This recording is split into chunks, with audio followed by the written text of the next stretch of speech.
Hello and welcome to the 21st Mini Talk Yanks.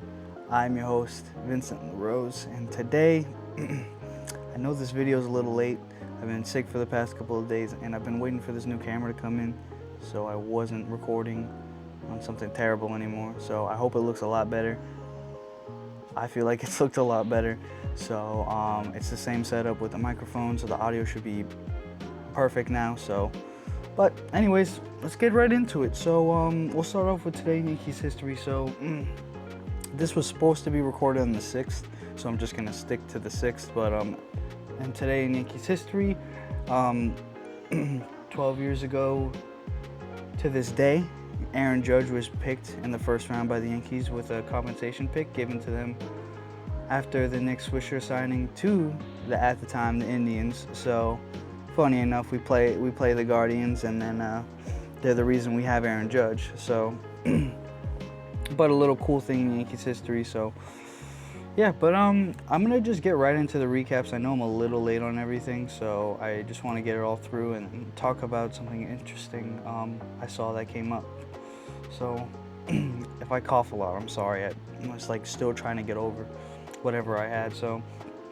But we'll go straight into game one. So game one, Rodon takes the mound to start the series.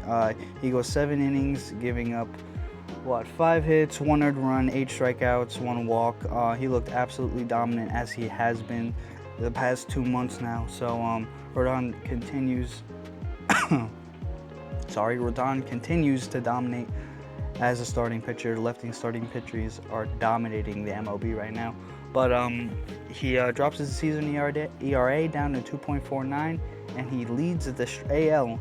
All of it, I think so. I don't know if Schoolball started because he was only up by a couple.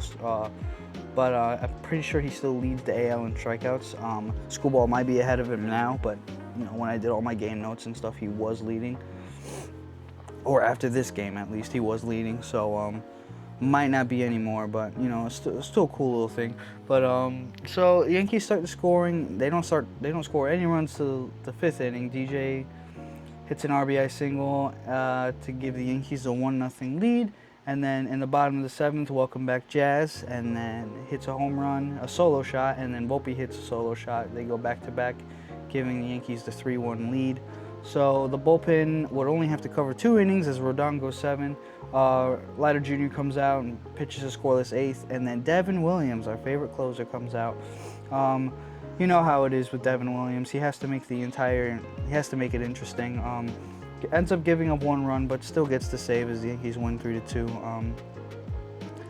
Williams is still a little bit shaky in the 9th inning. He's lights out in every other situation, but in the 9th inning, he's still not great. I know Game 3, I'll talk about it. It was in and out, but wait, did he pitch Game 3?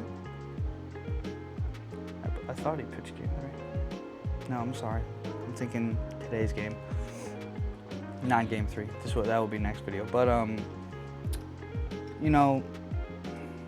it's tough. So obviously, as we all know, Weaver goes down. He's probably going to be out until, I'm assuming, until around the All-Star break or after, just to give him as much time as possible. So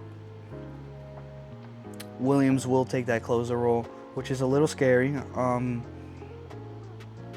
as he's not been great in the closer role. I think in closing situations, his ERA is elevated over 10, so that's not fun. Watching him is scary. It just seems like the second he is in that moment, he can't throw his fastball for a strike, and then his changeup still looks really good. The problem is the changeup doesn't play well unless he's using the fastball well. So we'll see how it goes. I mean, again, like I said, he gets one. I know he got the save today again, Game 1 in the Red Sox, but he got the save. So that's really all that matters, is getting the save. And then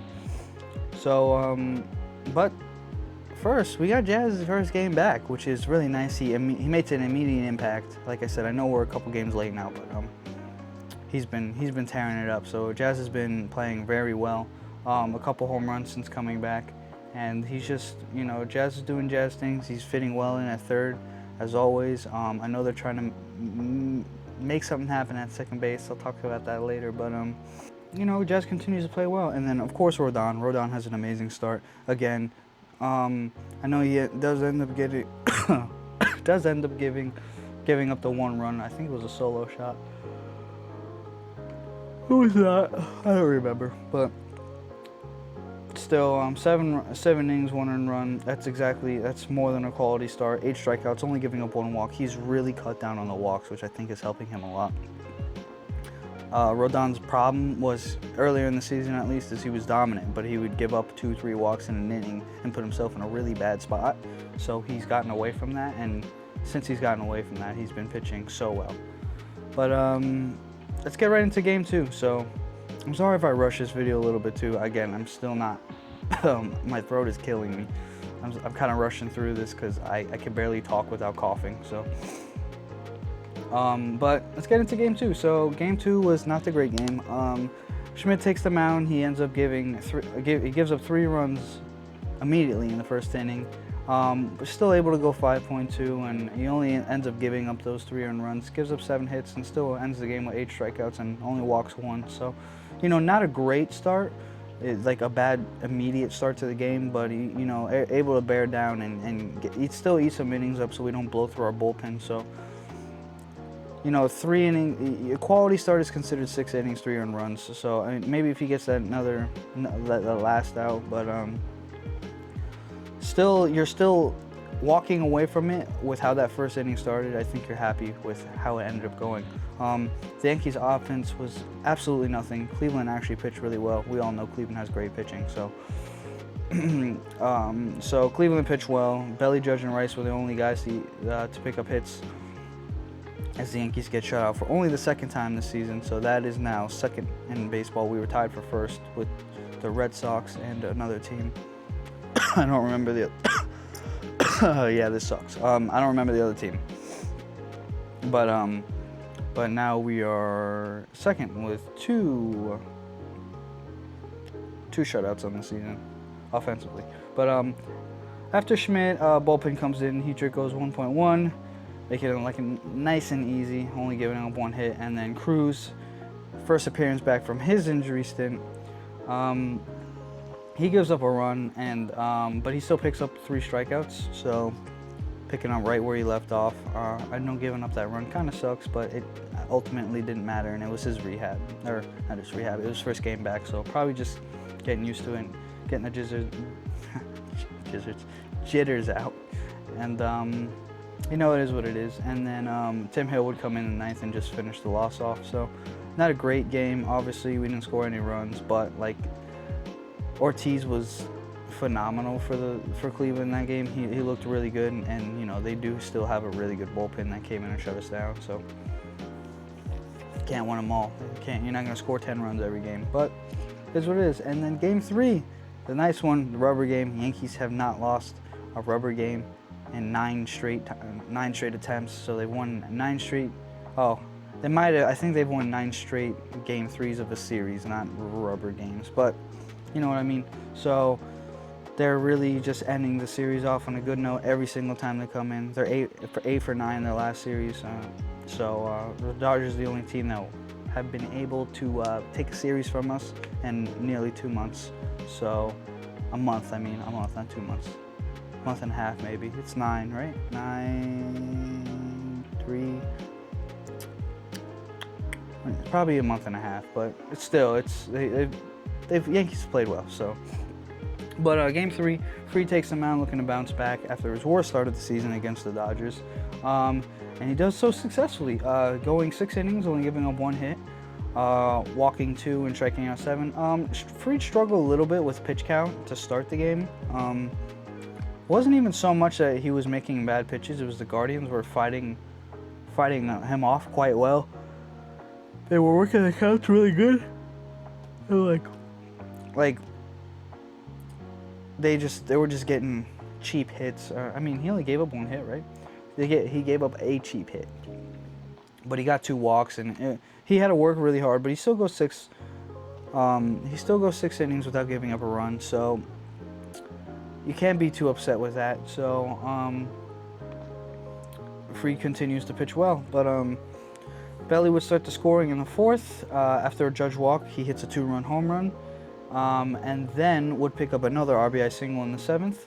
And then Jazz would also get another, would also pick up an RBI single in the seventh, giving them the 4-0 lead that would end any scoring on either side.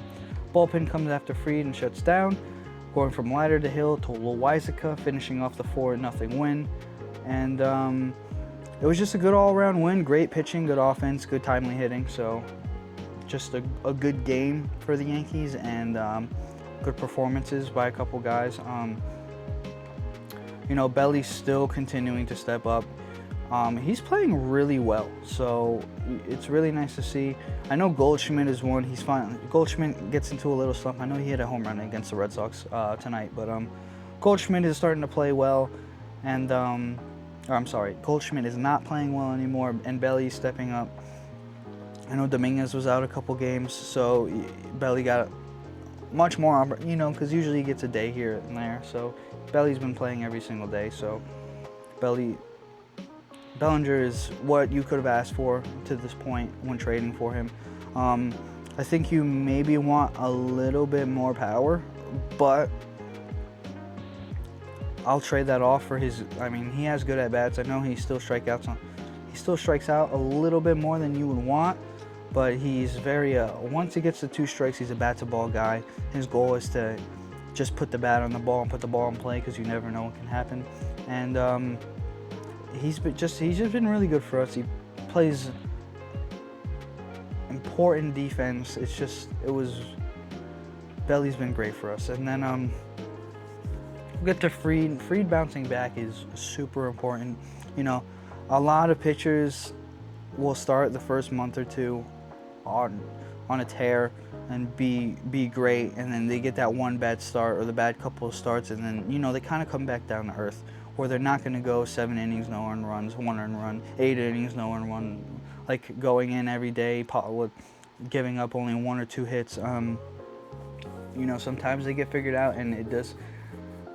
LA is a really good team, so watching Fried struggle there is probably the least concerning part about it, as it was against a really good offensive team. I know they're missing Mookie Betts, but they're still one of the better offensive teams in baseball.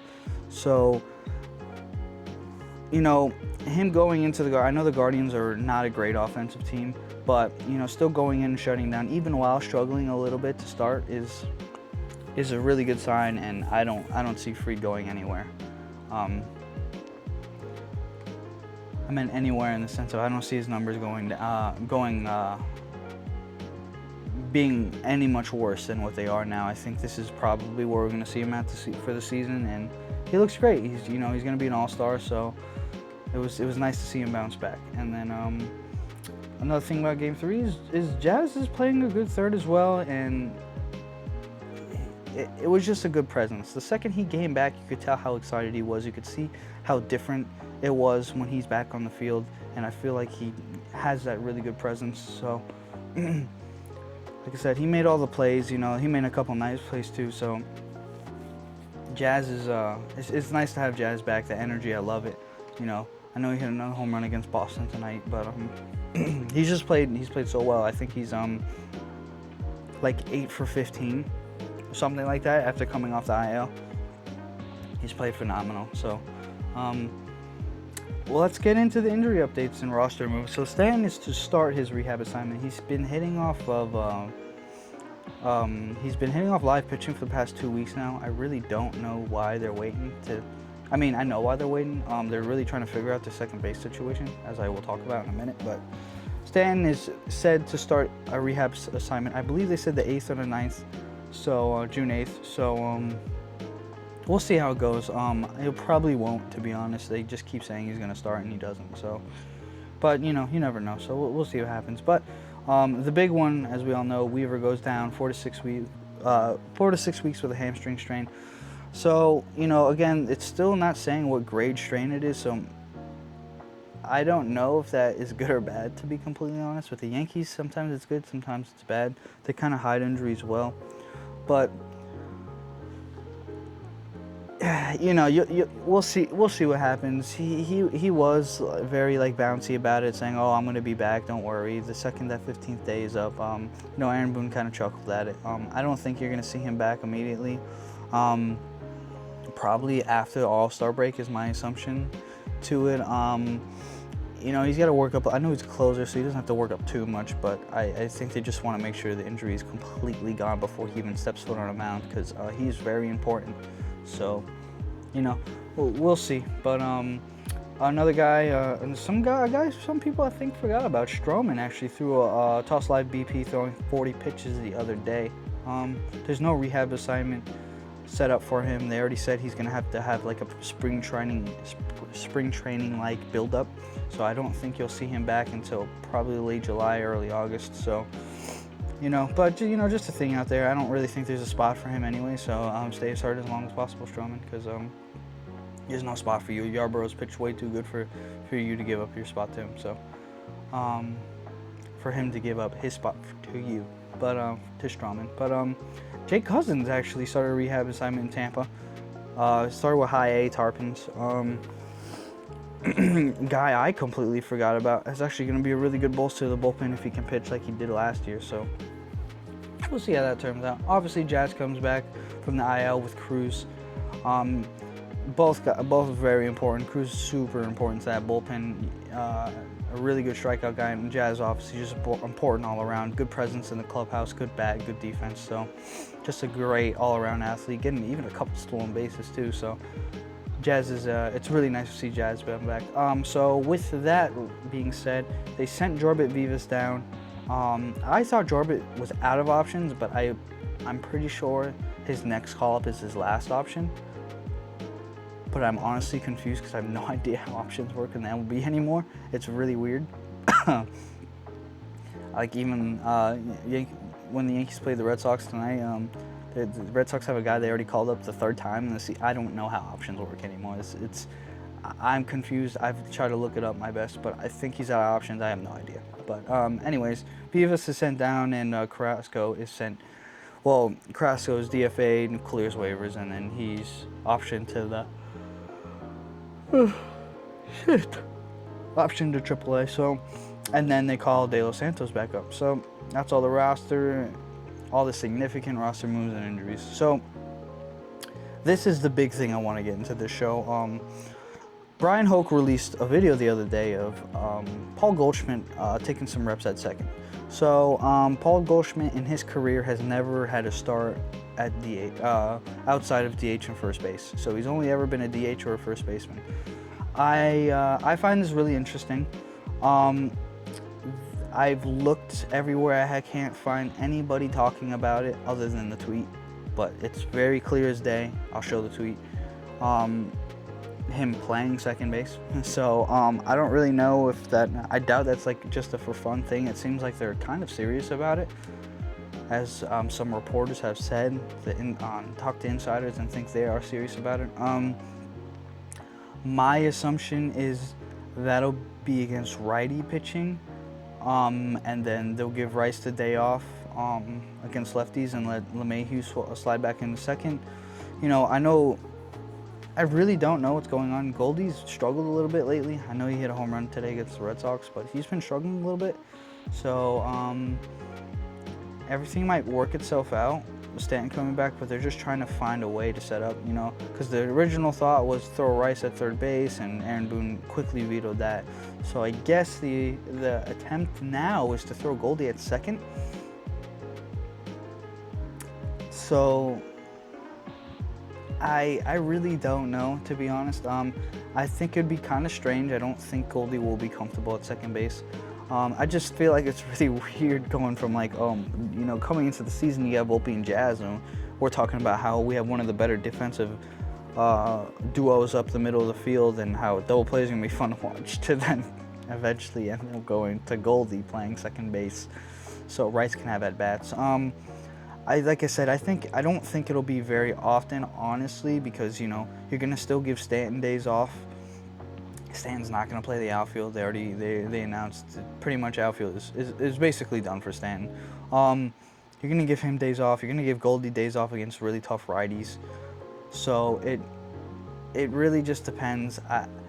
I really don't know how it's going to work out. I don't see it happening that much. I think maybe more. I just don't see it happening a lot. I think I'd rather just give guys off days at that point. You know, give Goldy a rest day, give Judge a rest day. You know, Rice doesn't have to play every day. Even if you want to throw Rice behind the plate for just a random game, you know, like I feel like there's enough ways to move it around. You know, I know Stanton's got to be a guy that plays at least like 5 days a week, so 6 if we're playing all seven days. So I just found it kind of interesting when I saw the tweet. Like I said, I'll show it. You know, we'll see. LeMahieu looked like he was going to heat up a little bit. I think he got another hit. I don't think he got a hit tonight. I think he got a walk tonight. But looked like he was heating up, and then it looked like just like a flashback game, and then he kind of just, I don't know. We'll see what happens. So I found it a little weird. Like I said, I couldn't find anything on like Aaron Boone talking about it. There might be something out there. I really didn't look that hard. I just looked it up and I couldn't find anything. So if I do find anything, I'll just add it in at the end of the video or something like that. But yeah. So I found that a little bit interesting. And then another thing about Goldy, I know he has struggled as of late, but I guess this is somewhat of a debate. Originally, the debate was with Goldy and Vladdy. And now Jonathan Aranda has stepped in for the starting first baseman for the All-Star game. If you just purely look based off stats, all 3 guys have like separated stats in the sense of one guy's better here, one guy's better there, and then the other guy's better there. I think Goldy has the defensive part locked up easily. I think watching Goldy play defense, I know Vladdy's improved quite well. Actually, I want to look at the stats right now. But I don't see how Goldy's not the starting first baseman for the All-Star game right now. Like I said, he struggled a little bit lately, so I'm not saying it can't change.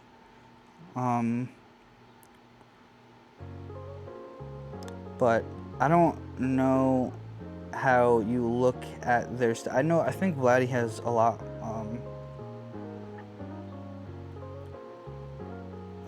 That is not what I wanted. Vladdy has a there we go, found it. Vladdy has more RBIs. So yeah, as of right now, overall stats, Vladdy against Goldschmidt. Goldschmidt's winning by, like I said, I'll throw the picture up here while I talk about it. But Goldschmidt has a higher WAR. So Vladdy has more games played and more plate attempts. Goldschmidt has more hits. Vladdy has more home runs. Which I think this isn't updated from last night.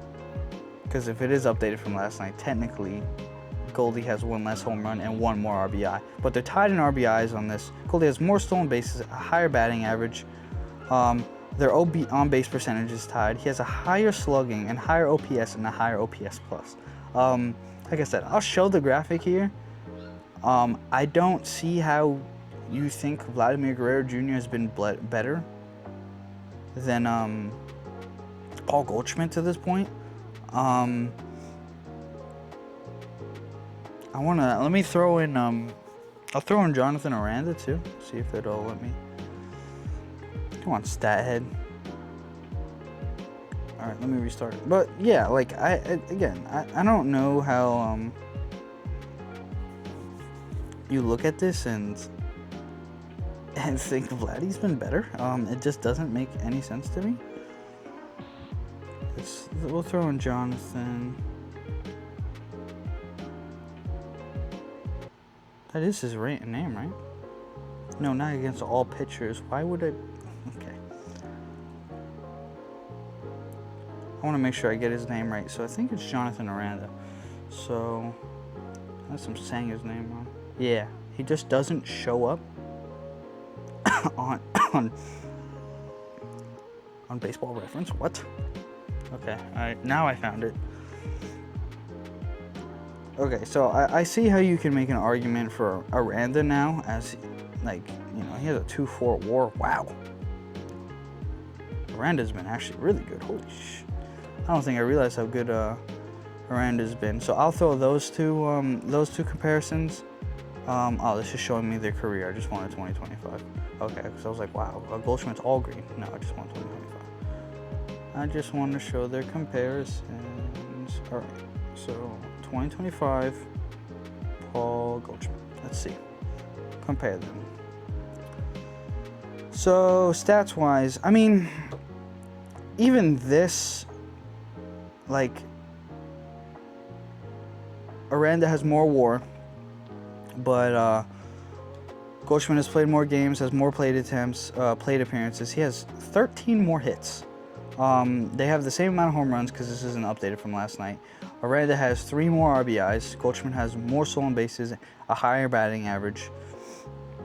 And then Aranda has OBP, slugging, OPS, and OPS plus. Aranda has played in less games, has a higher WAR. I know Aranda sucks at defense, though. I mean, at least from watching him play defense, he's not great. If I'm wrong, I'm wrong. Like, I want to see his defensive stats, but for some reason, what I feel like is he's not great at defense. Fielding, here we go. Okay, I don't know what any of these means, to be honest. I never pay attention to fielding stats. His fielding percentage is actually a 998.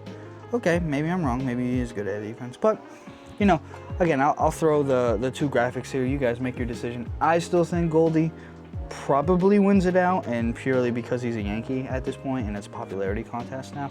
But we'll see. That's where I'm going to end it today. I know I kind of stretched it out a little longer trying to look for those stats, but yeah, that's pretty much all we got. So we're going into the Red Sox series. Like I said, this is recorded after Game 1, so Yankees take Game 1. So I'll actually have that recorded on time. I got my camera. I was supposed to record, and then it didn't come with an SD card. I had to go get an SD card. A whole debacle. But we should be good now. Every series recap and whatever's going on should be posted the very next day after the series is over. So, but that's all I got for you guys today. So I'm happy I didn't cough up a storm the entire time talking, but that's all I got. Thank you for watching, listening. I know I'm getting a little bit more listeners on podcasts now. I actually gained a decent amount in the past couple of days. So if you are listening to it, thank you. If you watch on the YouTube side, thank you, of course. And I appreciate everybody for watching and listening. Whatever it is, enjoy your day. I hope everybody has a wonderful weekend, and go Yankees.